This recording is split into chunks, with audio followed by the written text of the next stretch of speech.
Will the Zoom host please start the webinar? Webinar started.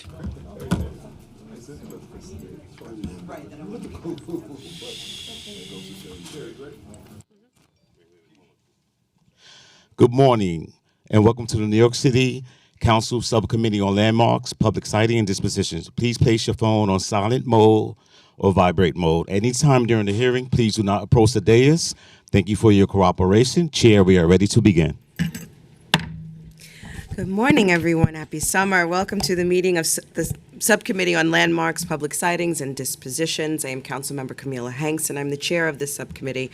Today, I'm joined by my colleagues, Councilmember Brannan, Majority Leader Farias, Councilmember Marte, Councilmember Banks, and Councilmember Salam. Before we begin with today's agenda, I will remind everyone that this meeting is being held in a hybrid format. For members of the public who wish to testify remotely, we ask that you first register online, and you may do so now by visiting www.council.nyc.gov/land use to sign up, and then sign into the Zoom and remain signed in until you have testified. For anyone with us today in person wishing to testify, if you have not already done so, please see one of our sergeants and fill out a speaker's card, and we will call your name at the appropriate time. For anyone wishing to submit written testimony on the items being heard today, we ask that you please send it via email at landusetestimony@council.nyc.gov. Include the land use number and/or the project name in the subject line of your email. Video and audio testimony will not be accepted. I will remind members of the public that this is a government proceeding and that decorum will be observed at all times, and as such, members of the public shall remain silent unless and until called to testify. The witness table is reserved for people who wish to testify. No video recording or photography is allowed from the witness table. Further, members of the public may not present audio or video recordings as testimony, but can submit transcripts of such recordings to the sergeant for including in the hearing record.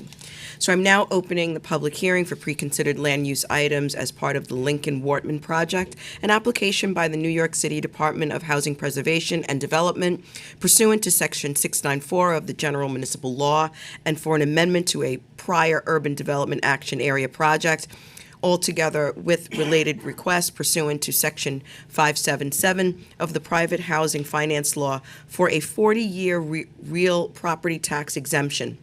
Together, these actions will facilitate a development of 21 three-story buildings with a total with a total of approximately 63 affordable cooperative homes, including a superintendent's unit. The project will consist entirely of affordable homeownership units with a mix of 2 and 3 bedroom units, 63 parking spaces, and recreation space located in Councilmember Banks' district in Brooklyn.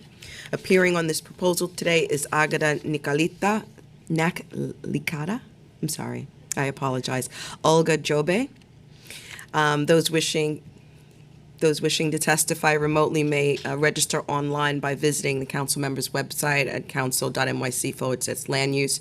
Panelists, please ensure that your microphone is on, which is indicated by the red light. Council, would you please administer the affirmation?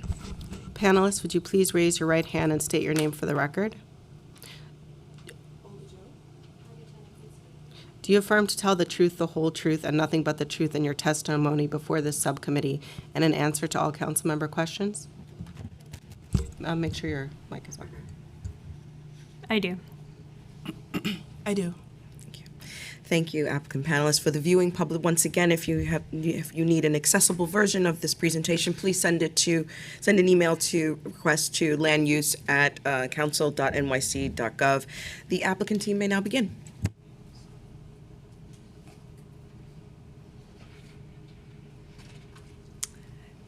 I think we're just waiting for the slides.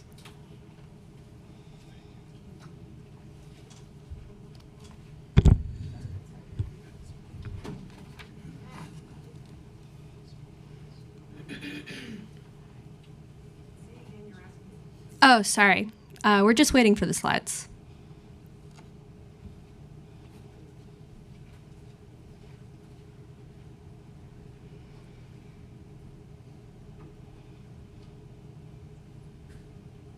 Okay, thank you. So, good morning, Chair Hanks and council members. My name is Agata Niklitska. I'm a senior borough planner at HPD, and I'm excited to be here presenting to you the Lincoln Wortman Project, an affordable homeownership housing project that will result in the construction of 62 affordable homeownership units and 1 supers unit in the East New York neighborhood in Brooklyn. I'm joined today by my HPD colleagues and our development partners who will introduce themselves during the presentation or during the Q&A as needed. Next slide, please. The applicant for this application is HPD, and our sponsor working with us is JNB Realty LLC and Restored Homes HDFC.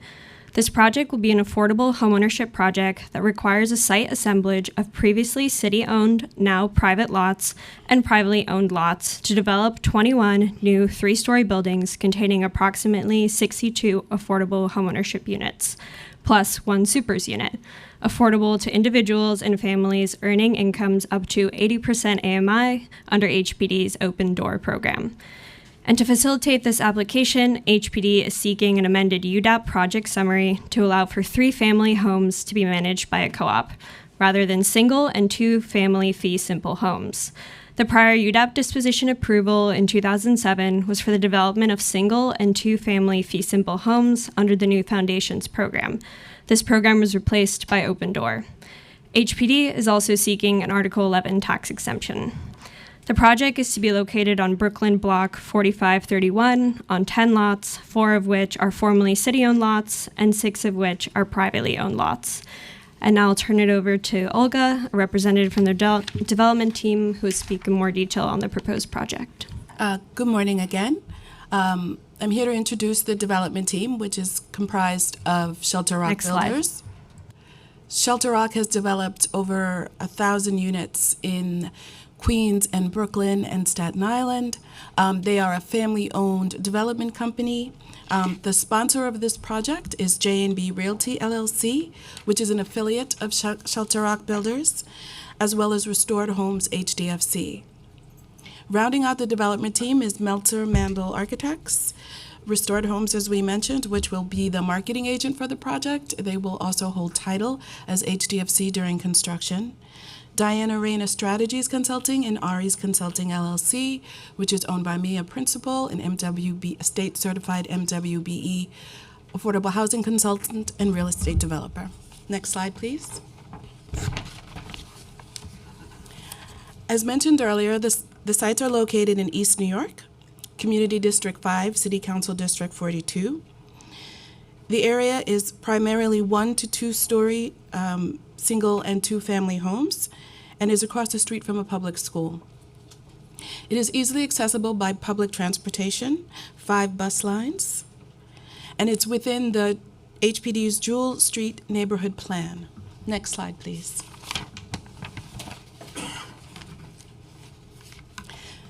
The proposed project will be 21 3-story buildings under an existing R4 zoning, which will generate 62 affordable cooperative apartments plus 1 supers unit.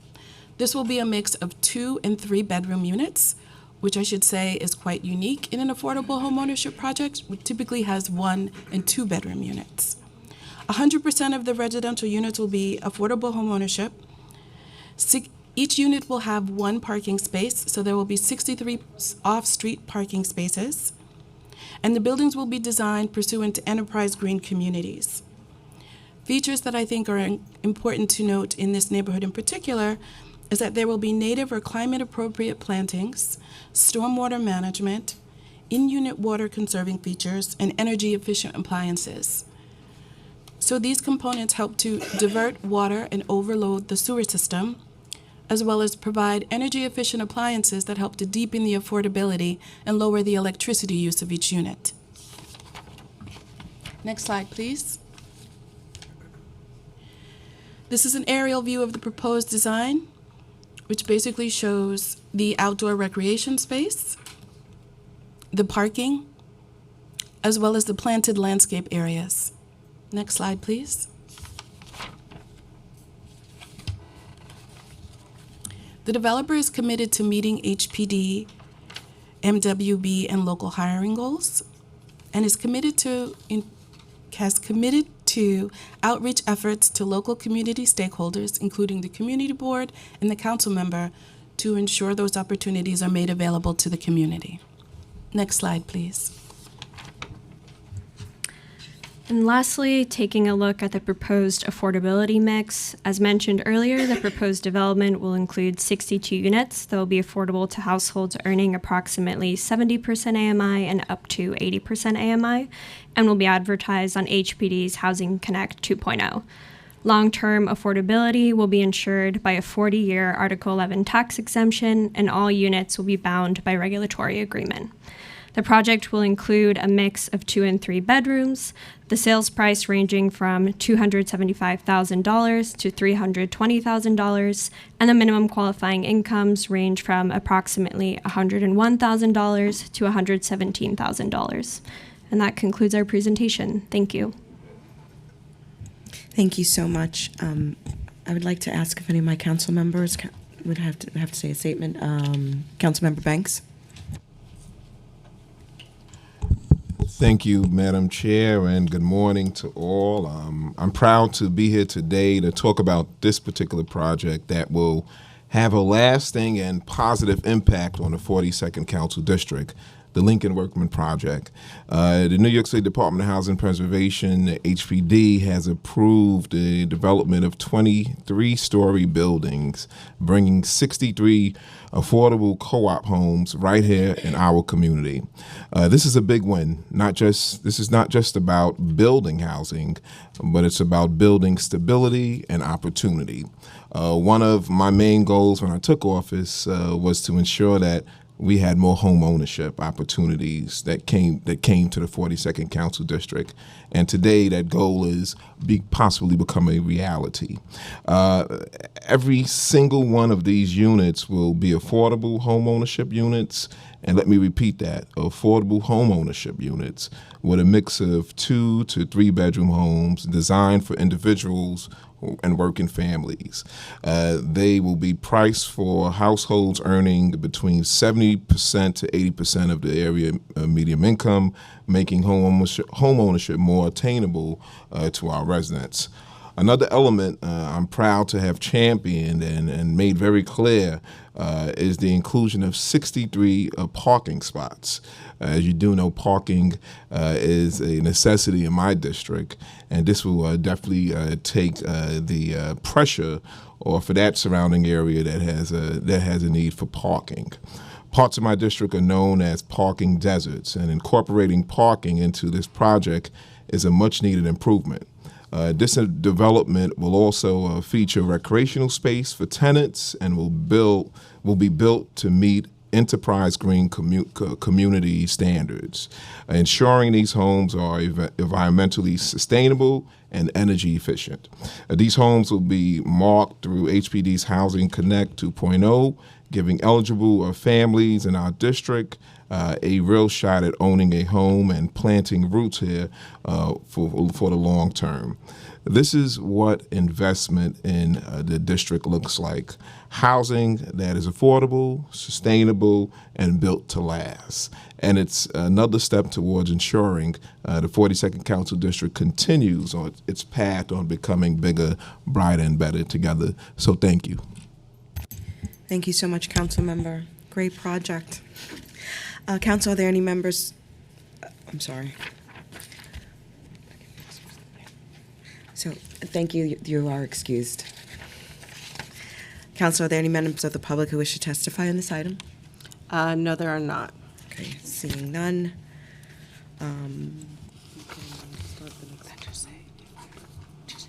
Okay. Chair, are there any? Sorry, there any remote public participants who wish to testify and if not have already done so, please raise the raise hand button now. If you are here with us in person, please see one of the sergeant-at-arms to fill out a speaker card. There being no members of the public who wish to testify regarding the 2 pre-considered land use items for Lincoln Wortman, this public hearing is now closed and these items are laid over. I am now going to open a joint public hearing for the pre-considered land use items for the former Whitney Museum of Art, individual and interior. 2 applications submitted by the New York City Landmarks Preservation Commission for the designation of an individual and interior historic landmark in Councilmember Powers' district in Manhattan. Appearing with us today, the proposal is Margaret Herman and Jessa Ross. Those wish to testify must register online, visit the council's website at council.nyc.gov/land use. Panelists, please ensure that your microphone is on and which is indicated by the red light. Council, will you please administer the affirmation? Panelists, would you please raise your right hand and state your name for the record? Margaret Herman. Jessa Ross. Do you affirm to tell the truth, the whole truth, and nothing but the truth in your testimony before this subcommittee and in answer to all council member questions? I do. I do. Thank you so much, applicant panelists. Again, for the viewing public, if you need accessible version of this presentation, please send an email request to landusetestimony@council.nyc.gov. Now the applicant team may now begin. Thank you. Good morning, Chair Hanks and subcommittee members. My name is Margaret Herman, Director of Research at the Landmarks Preservation Commission. Thank you for the opportunity to present our recent designations of the former Whitney Museum of American Art as both an individual and interior landmark. Next slide. 945 Madison Avenue was home to the Whitney Museum of American Art from its construction in 1966 until 2014. It's a brutalist-style inverted step pyramid clad in granite and raw concrete on the Upper East Side of Manhattan, contrasting starkly with the surrounding 19th century row houses. The building's interior juxtaposes polished and rough-faced surfaces with an emphasis on concrete, as well as natural materials such as stone and wood. On March 11, 2025, the Landmarks Preservation Commission held a public hearing on the proposed designation of the museum as a New York City individual and interior landmark. 9 people spoke in support of designation, including representatives of Sotheby's, which is now the building owner, Friends of Upper East Side Historic Districts, Docomomo US New York Tri-State, Docomomo US, the New York Landmarks Conservancy, Historic Districts Council, and the Victorian Society, and 2 individuals. No one spoke in opposition. The commission also received 1 written submission in support of the designation. Council members, I will present the individual landmark proposal first and then move on to present the interior landmark. Next slide, please. The building is located at the corner of Madison Avenue and East 75th Street within the Upper East Side Historic District, designated a New York City Historic District in 1981. The individual landmark site is the tax lot. Next slide. The museum was founded as the Whitney Studio in 1929 by sculptor Gertrude Vanderbilt Whitney to showcase contemporary American artists, including John Sloan and Reginald Marsh. Located in a row of buildings in Greenwich Village and later in a building adjacent to the Museum of Modern Art, by the 1950s, the Whitney Museum needed a permanent home. The museum's trustees acquired property on Manhattan's Upper East Side and engaged Marcel Breuer and Associates to design a new museum. Completed in 1966, it was the first museum in New York City devoted exclusively to American art. Next slide. Marcel Breuer trained as a carpenter at the Bauhaus in Weimar, Germany between the World Wars, where he designed iconic furniture, including the still popular Vasily chair, and subsequently served as a master of the school's carpentry program in Dessau. Breuer immigrated to the United States in 1937. As an instructor at Harvard and in a creative partnership with Walter Gropius, Breuer greatly influenced a group of young architects and, by extension, the course of modern American architecture. Next slide.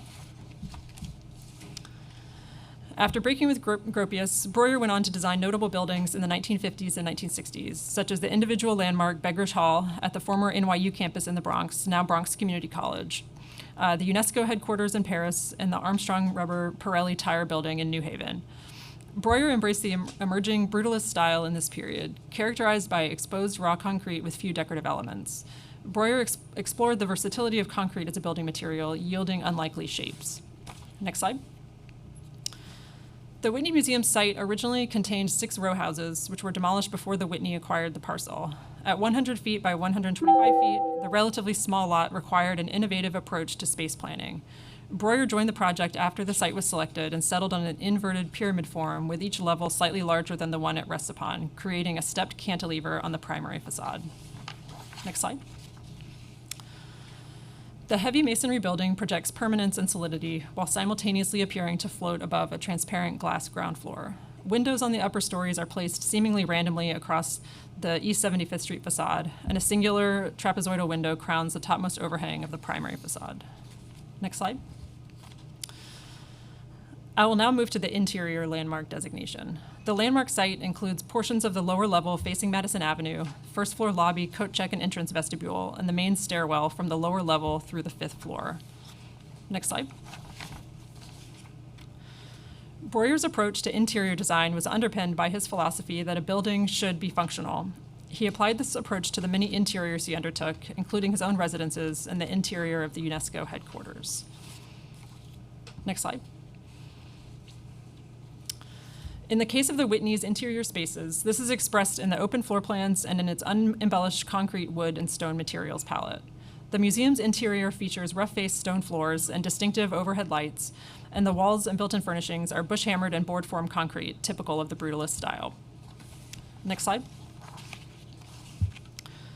The lower level features a dramatic double-height space divided by the exposed concrete entrance bridge above. The west elevation, facing Madison Avenue, is primarily glass, beyond which sits an outdoor sculpture court sunken below the level of the sidewalk. Next slide. Having outgrown its space, the Whitney Museum relocated to a new building in 2014. After the departure of the Whitney, 945 Madison Avenue temporarily housed collections of the Metropolitan Museum of Art and subsequently the Frick Museum while their facilities underwent renovation. The auction house Sotheby's acquired the building in 2024 to use for galleries and showrooms open to the public. We are pleased that visitors will continue to be able to access these magnificent spaces. Next slide. The former Whitney Museum of American Art was one of pioneering architect Marcel Breuer's most prestigious commissions and is his only built work in Manhattan. The bold inverted pyramid with dramatic interior spaces broke with expected museum design and established the identity of the Whitney Museum of American Art as one of the most significant and forward-thinking arts institutions in New York. It's an enduring emblem of modern architecture inside and out. Thank you. Thank you so much. I'd like to recognize any of my colleagues who has any questions or remarks. Thank you so much. This applicant panel is now excused. Are there any remote public participants who wish to testify and that have not already done so? Please press the raise hand button now. If you are here with us today in person, see one of the sergeant-at-arms to fill out a card. Do we have any online? No. Okay. With there being no members of the public who wish to testify at the joint hearings of these preconcerted land use items for the Whitney Museum, American Art, individual and interior historic landmark, this public hearing is now closed and the items are laid over. And that concludes today's business, and I would like to thank the members of the public, my colleagues, subcommittee counsel, land use staff, and the sergeant-at-arms for your participation today. This hearing is hereby adjourned.